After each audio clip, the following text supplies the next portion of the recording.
video is strictly for educational purposes only. I do not condone or glorify the use of drugs. How's it going, everyone? I'm Low-Key Fish, and in this video I'll be covering the sleep hormone called melatonin. Insomnia affects millions of people every day, and it's the most common sleep disorder in the world. Supplementing with melatonin has been proven to be one of the most effective ways to treat and deal with insomnia. Melatonin catalyzes peaceful nights while also supporting general well-being with its natural and safe properties, although there are a few side effects to be aware of. I'll go over anything you want to know, including the pros and cons, dosage, how it works, my personal experience with it, and everything else in between. Let's get into it.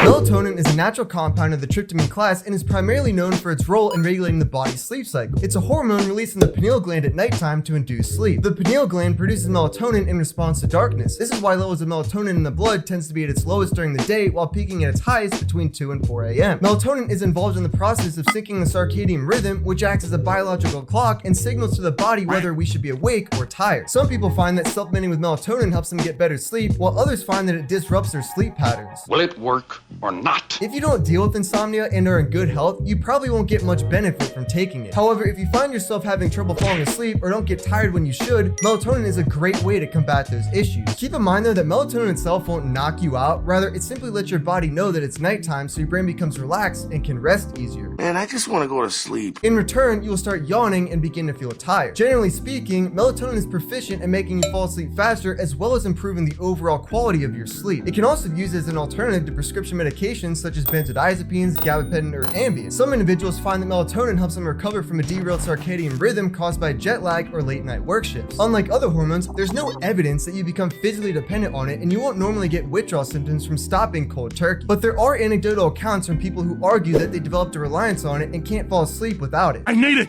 I need it! If you take too much, it can cause drowsiness the next day and you may experience a sleep hangover in the morning. If that happens, it can be irritating to deal with because the morning is the time you should have the most energy, but instead you're left feeling groggy and slow. A way to counteract this side effect is to ingest a stimulant such as caffeine to make your brain vigilant again. Another potential side effect is that some individuals may experience nightmares or have their dreams become extremely vivid. Or you may have a hard time awaking because your dream is so exhilarating you don't want to wake up. How's this for a wet dream?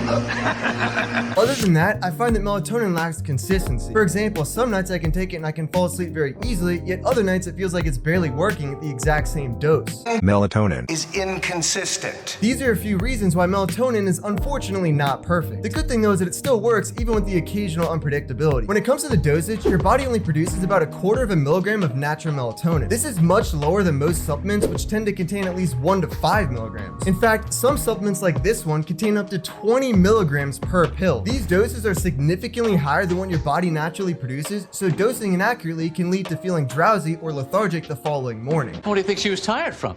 Melatonin. Usually doses over 3 to 5 milligrams have diminishing returns. The benefits of melatonin are not dose dependent, so the goal is to find the lowest possible dose that helps you fall asleep. It is considered very safe at normal low doses, and extensive research found that daily intake of 2 to 10 milligrams for 3+ years has shown no significant adverse reactions. I have melatonin in my ward bag. Melatonin has been available as a legal health supplement in the United States since 1993. However, some countries in the European Union have banned its over-the-counter sales. Personally, I use melatonin fairly frequently to help signal my brain to fall asleep at night. I find myself staying awake for way too long many nights of the week, so I use melatonin as a tool to help me get the proper sleep that I need. I'm gonna sleep well tonight. Whether it be my phone, television, or computer, I have a habit of looking at a bright screen during the hours before I intend to get some shut-eye. And this messes with my circadian rhythm because my brain thinks that the artificial light is actually daylight, thus keeping me awake and stimulated for longer. To prevent this, I try to turn off all the lights in my house when the sun sets to help keep my circadian rhythm in check. But sometimes that isn't enough and I'm still fairly alert and awake. So if that's the case, I'll take around 5 milligrams of melatonin an hour before I go to bed, or I'll take it as I'm getting into bed. Interestingly enough, your body produces melatonin from serotonin. That means if you take a serotonin precursor like 5-HTP, one of the byproducts will be melatonin. This is because 5-HTP is a precursor to serotonin, which is a precursor to melatonin. Watch this video next on everything there's to know about 5-HTP and how it's important for regulating mood, sleep, and appetite. 5-HTP is yet another way to increase your melatonin levels without actually taking melatonin. My name is Fish and I stay low key. Peace out.